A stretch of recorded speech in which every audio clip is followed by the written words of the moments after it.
જી sir, આરોપ લગાવેલા આંદોલન ચોરીની છે। રાંદેર પોલીસ સ્ટેશનમાં આશરે 31 વર્ષ પહેલા ઋષભ સર્કલ પાસે આવેલ મહાવીર પેટ્રોલ પંપની ઓફિસમાં વોચમેન તરીકે કામ કરતા એક ઈસમે નોકરી ચોરી તરીકેનો કરીને પૈસા 51,000 રૂપિયા લઈને જતો રહ્યો હતો। એ અંગેનો ગુનો જે તે વખતે 31 વર્ષ પહેલાં દાખલ થયેલો હતો।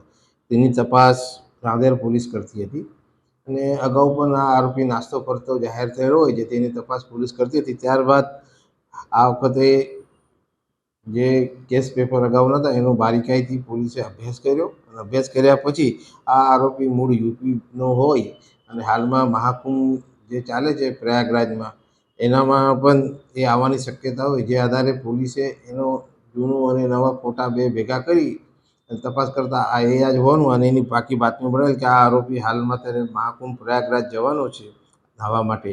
એટલે આધારે પોલીસની ટીમ મોકલી અને ત્યાં વોચ ગોઠવી આરોપીને પકડી લાવી અને તે રાંદેર પોલીસે અટક કરી।